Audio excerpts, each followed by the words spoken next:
particular attention to the skin of her left arm. It was pink and puckered well above her gnarled hand, as if by a chemical burn. She moved to resume her sweeping, but the Pakistani grabbed her arm above the elbow, as one might pick up a stone to examine it. He was careful to avoid contamination from the seeping scar at her wrist. The woman went limp at his touch. Ranjani was not tall. Most would have considered him on the slender side, but compared to the stooping woman, he was a well-fed giant. A smartly trimmed goatee, flecked with gray, framed full lips that pursed when he thought about anything very hard, as they did now while he studied the prisoner. In her hollow eyes there twitched the same sense of desperation he heard from the snick of tiny claws as the rat tried to escape the plastic bucket. Ranjani perused the wounded flesh with great interest. It was recent, still weeping clear fluid. The simple act of handling a broom must have been excruciating for the woman. Colonel Pak of the North Korean National Security Agency bent at the waist, peering down at the bucket, nose crinkled. "That is astonishing." He stood under a life-size picture of Kim Jong-un, the dear leader. "Astonishing?"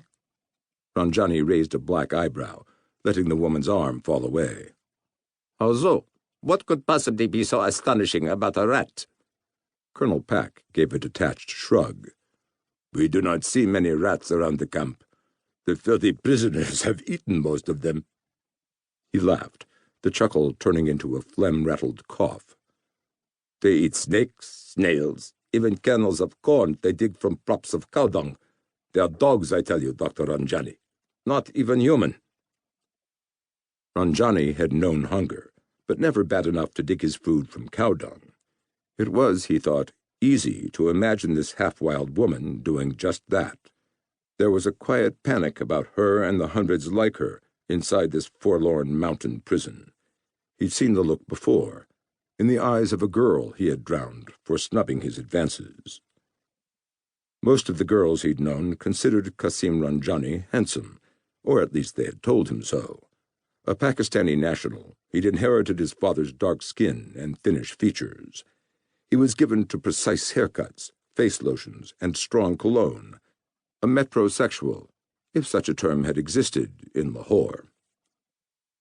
He raised a scented handkerchief to his nose and looked up at the colonel. "Perhaps we might take a look at our objective."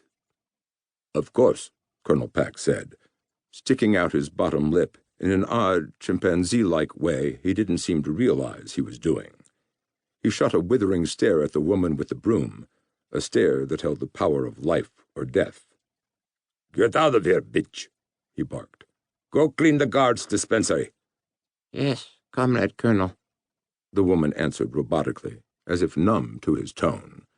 She grabbed the rat bucket and slipped out the door without looking back. Pak picked up the desk phone outside the door and barked something in Korean. All Ranjani understood was Dr. Kong, the name of the man he'd actually come to see. While they waited, the colonel produced a little notebook from the pocket of his uniform. He looked up from under the bill of the round military hat that sat on his head like an overly large platter. His bottom lip crept out again. "I must have the guards remember to cut that woman's corn ration, since she has found herself a rat. Full bellies breed a sense of entitlement." The metal door swung open without warning, and a harried man that had to be Dr. Kong stepped out. Sweat covered his high forehead. His hair was mostly hidden under a white surgeon's cap that matched his lab coat. Flitting eyes, like those of a nervous prey animal, flicked around the room. "Oh, you are already here," he said, panting as if he'd run a block to meet them rather than just coming from the back hall.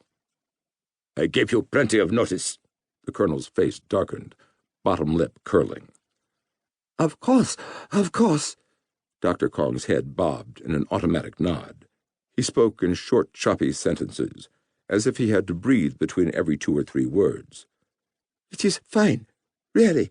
Some minor issues, but I will explain." "Issues can earn a man a bullet in the back of his head," the colonel said. "You would do well to remember that, Doctor." Kong pulled open the door. "Not to worry, Comrade Colonel. Really, please follow me." Ollie balked outside the door.